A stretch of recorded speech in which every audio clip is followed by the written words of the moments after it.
We've already had the Dutch and we've already had the Danish say that they're going to give Ukraine their F-16s. Now this comes a few weeks after the United States gives it the okay for F-16s to be sent over. Everybody talked going into this about escalation, about this is a big move, it's going to escalate the war. If we start giving Ukraine fighter jets, who knows where this could go to. I would make the point that it would go towards Ukraine's commitment, our commitment to Ukraine's long-term security.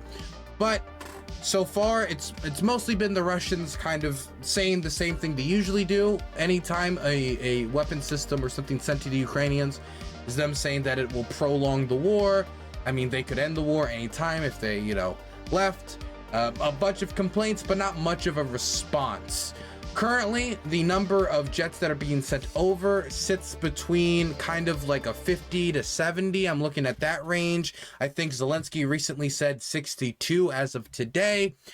But another country has signed on top of Denmark, on top of the Netherlands, to send F-16s to Ukraine. And that is Norway, which is saying that it wants to give some of its aging F-16 arsenal, which is being replaced by F-35s provided by the United States, that it wants to send some of its F-16 arsenal to Ukraine for it to be used. Now, a lot of its F-16 arsenal, which is, I believe, over 50 aircraft, is already accounted for. In fact, the majority of it is already accounted for in a few different deals they've already made, including sending 12 of those aircraft to the United States in training operations to be used for training.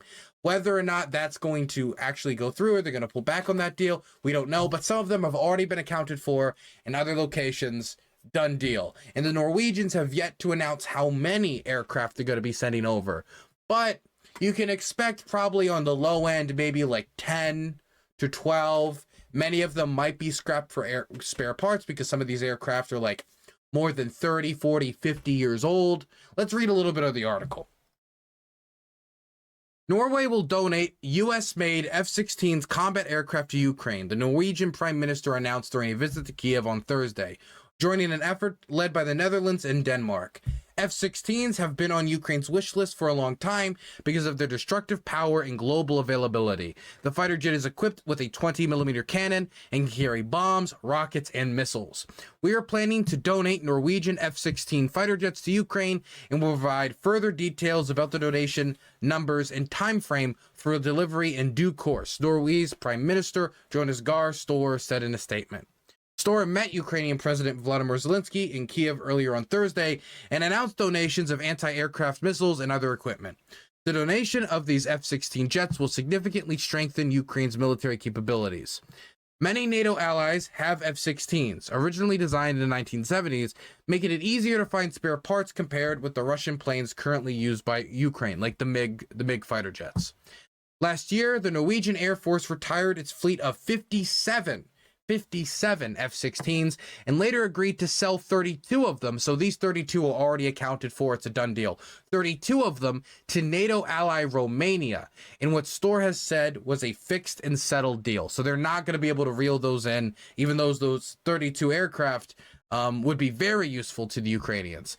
A further 12 aircraft, and this is the one due to the United States, are due to be sold to a private company providing training for the U.S. Air Force.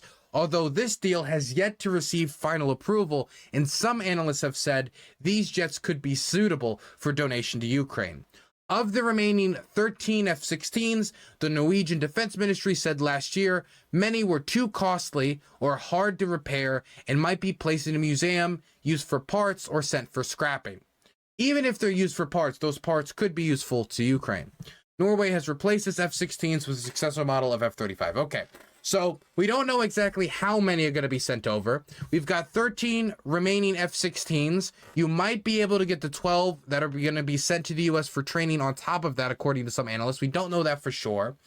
Some of these aircraft of the remaining 13, not including the 12 from the United States possibly, Some of them are not air capable or could not even be air capable without a lot of costly repairs. And so it seems that some of these aircraft, most likely, if given to the Ukrainians, which that's what it seems like they're going to do, they've announced they're going to do that, are most likely going to be used for spare parts. Some of them are going to be air ready, but others are most likely going to be used for spare parts. But this is not the only positive development on the F-16 front when it comes to Ukraine that we got today.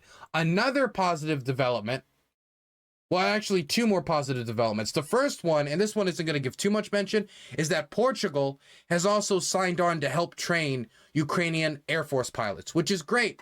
The Europeans expanding their capacity to help Ukraine train its Air Force under F-16s, which is going to take a while. You know, it's going to take months. Some predictions go between 4 to 5 to 8 months in time to train these people. Of course, there was the Morris report from last March. Not last March, from this March of this year, that said that Ukrainian pilots could be trained in 4 to 5 months. So we don't know exactly how long it's going to take, but we have a general idea from the Morris report.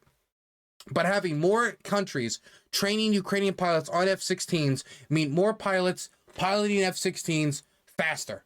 The more countries training means more pilots out there able to fight in Ukraine in the air faster. But that's not the only good development. The other development, what I would even say is more significant, is that the Pentagon, after saying they wouldn't do this until European training had reached capacity last week, is now saying that they will train Ukrainian Air Force pilots in the same Arizona base that they did that Morris study this March. Now, I keep saying the Morris study. I'm realizing right now that some of you might not know what I'm talking about. There was a test run with 2 Ukrainian Air Force pilots that had been familiar with operating on MiG aircraft to see how quick they could learn how to pilot American-made F-16s. And the conclusion was, and it was much faster than American officials were saying before. American officials before were saying 16 to 18 months. The report said 4 to 5 months. So we're talking like 1/3 the length that American officials were saying beforehand. And after that report was done, a lot of American officials really shut their mouth when it comes to F-16s. Because a lot of them were saying, oh, we could never get it to Ukraine in time. It couldn't have an impact. They had to 180 because that just wasn't the case. Now, whether or not this shift in policy on training Ukrainian pilots in America, because they're going to be trained on this base in Arizona by Arizona National Guard troops on how to pilot F-16s. This is a base that has already trained 25 countries, as in people from 25 countries have trained at this base. So it isn't the first time that they would be training somebody from another country that's maybe not familiar with F-16s. So I think this is the good base to do that. Whether this shift was done because they reached capacity in the last week, which I think is unlikely, and Portugal also announced they're going to be doing training as well, or this shows a shift in policy, which means it's maybe more of along the lines of, well, actually, the Europeans don't need to reach capacity. We're just going to try to train as many pilots as fast as possible to get out there in the field. That might be the change in policy, which would be, in my opinion at least, a positive development for Ukraine's long-term security and in trying to see these planes have an impact as soon as possible. Let's read some of the article. The Pentagon said on Thursday that it plans to begin training Ukrainian pilots on F-16 fighter jets in the United States in September. Defense Department officials said last week that Ukrainian pilots would be trained in the United States if a European coalition effort to instruct dozens of pilots, led by the Netherlands and Denmark, reached capacity. But the approach is now changing to also bring several Ukrainian pilots and dozens of maintenance and other support personnel for training in the United States as soon as Ukraine identifies them. So as soon as Ukraine says, these are the good pilots that we think could do well in this program, these are the good support staff, because you're going to need people who can repair the plane, who can fuel the plane, who can, do maintenance on the plane. These are the repair staff that we think are going to be good to be trained. As soon as they identify them, they will begin, which means we're talking like next month, possibly like earliest, which is pretty fast.